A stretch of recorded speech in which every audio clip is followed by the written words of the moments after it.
Hi, everyone. This is Kristen, the lead introvert from Introverts for Dems. We've recently changed our name to Introverts for Democracy because we now have this giant umbrella of work to do to fight fascism, not just elect the Dems anymore. Um, I, like you, am devastated by the way the election went and have had my roller coaster of emotions. But I hope that all of you will take some time to talk to each other about how you're feeling. And, we all have personal lives in the background of all of the work we've done to get out the vote. And then now this has hit. And even if the election had gone our way, I think a lot of us right now would just be sort of feeling this sort of natural letdown because wow, we've been putting all this energy in, and now we have to kind of shift gears. Well, it's beyond just shifting gears, of course, the way we need to process all of this. But this week, I have done a lot of soul searching about my group and what it would mean for my group to move forward. And you wouldn't be here if you weren't thinking about moving forward with your groups. And because I'm a person who I did technology, I worked in IT for 22 years at local county government. I did a lot of project management. I make a lot of connections and networking. Whenever I see inefficiencies or what I see as opportunities to create connections, I'm going to try to do that. And I was wondering, this is the question I'm bringing to you all. Does it make sense for us to band together with our individual groups and have some sort of coordination? Maybe there's a leader. I don't know how this would look. Maybe there's a leader of the group, and we have, maybe we find out what our individual talents are, etc. Does it make sense? Can we make it more efficient? Could we have regular meetings? And maybe instead of me asking you to boost my individual thing I thought up of and put all this time and energy into making and creating, and your group's doing this and your group's doing this, does it make sense to have some sort of common goals moving forward?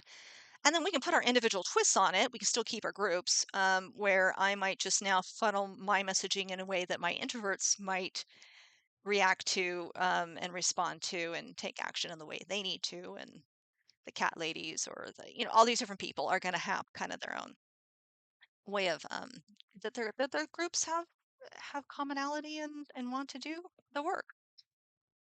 So that's just a question. I don't need to be the leader. I am happy to facilitate meetings. I've done that a lot, but it's also true that I'm not in the meeting with you right now. So I don't know, you might already be way ahead of me. You might have huge partners that you're already working with and a lot of experience, etc.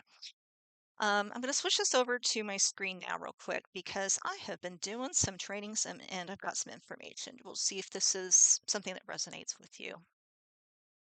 I know that we all have our groups and have done a lot of work, and you may just want to carry on the way you have before, but we all need to ask ourselves, what does our work look like moving forward? And as I have gone to trainings and looked to leaders who are far more advanced than I, community is the one thing that I keep hearing over and over and over, that we're going to have to build community, not just online necessarily, but also in our local communities, which, if you're like me, means I might have to show up to a group meeting and that might be uncomfortable for me, or I might be hosting it in my living room or a pub or a library or a community center, etc. Because we do need to focus on that. Just like we all did the door knocking and it was uncomfortable, but you got used to it. This is the kind of mobilization that all of the experts are kind of talking about now. We're not going to wait to knock on doors in 2 years for the midterms or 4 years from now. So let's not reinvent the wheel, was my idea. Indivisible, of course, has a bunch of trainings that you can sign up for. I've already done this one, Worth Fighting For, Indivisible Strategy for Fighting Trump 2.0. They had two messages. One, we need to be pushing the administration right now to do everything they can, whether that's putting in new judges. And I think one of our members here in the group is already doing petition to ask Biden to pass the EPA. I'm sorry, the ERA. And then going forward, after Biden has done as much as they can in that administration, the next thing is going to be to move on with our groups and do local activism. That could be super local, your mayor, your school board, it could go up to your state level. There's these trainings here, how to start an indivisible group. They've got the infrastructure. You can go ahead and you can get all the information you need. There's a 30-page guide I'm going to send to you that even if you don't start an indivisible group, I think it talks a lot about facilitating group meetings that's very useful. There's some wonderful chapters, what happened, why it matters, quick primer on constituent power, and then plan to get through the next 2 years. Goes on from there. The other thing I've been doing is I attended this call back on the 7th. This one was a lot of elected leaders, a Working Family Party, Indivisible, I think Move On, different groups were here. And what they did is they have funneled us now over to Mobilize. And again, why reinvent the wheel? They've got all this infrastructure, they have all this training. They too have a guide. They have, obviously, this is training you can sign up for. I just took it tonight. Also talks about facilitating meetings. There's one coming up on the 20th. I recommend that you do one or the other, if not both. The last resource I will share with you here is something through Elizabeth McLaughlin, also known as ECM. She's an activist, been doing this forever. She has a huge following online, and she does these courses. She has one called Dual Power Accelerator, 10-week training for disruption, community building, solidarity, safety, and survival. And this is a 10-week course. I believe there's 8 actual trainings, and then you get some live sessions with uh, her, I think privately. They also have this private, safe online community, which I really like because my understanding is that it's safe, secure, and you're working with other activists and leaders. I think mostly women. So there's no trolls in there, and there's a workbook, etc. The thing with this though is it costs money, and it's something that she normally, I think her trainings tend to go for about $1,000. She said for Harris groups, she would be willing to do a scholarship or a group deal or something. She's actually lowered the price already to $600 some dollars.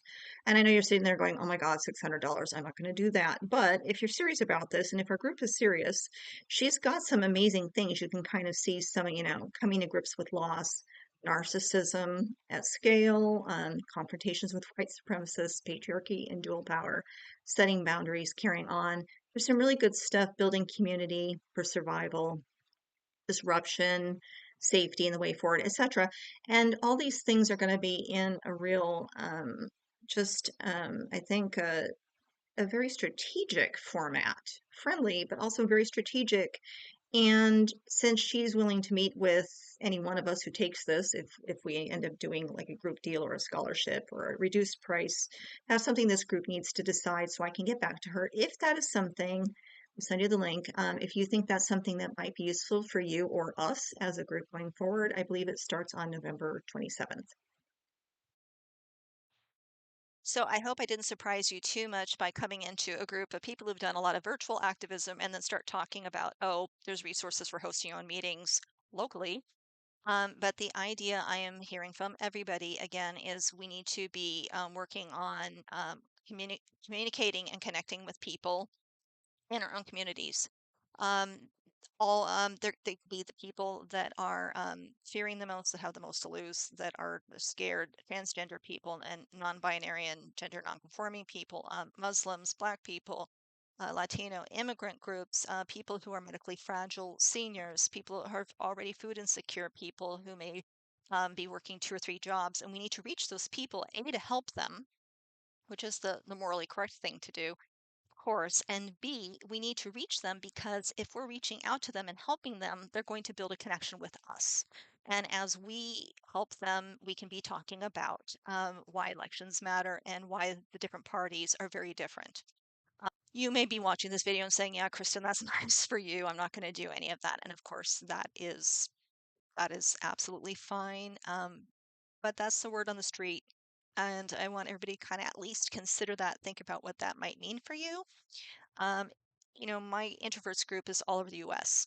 If you were, Oregonians for Harris, you've already got a local state area or region of the country that you could now maybe go in and through Mobilize or Indivisible, whatever, have yourself your local group and start. making your own agendas and getting the work out there and getting it done. I want to keep my group online, but I want to funnel them maybe to their local groups more. These are all things to talk about. I hope that this meeting goes well. I will watch the recording, and thanks for listening to me.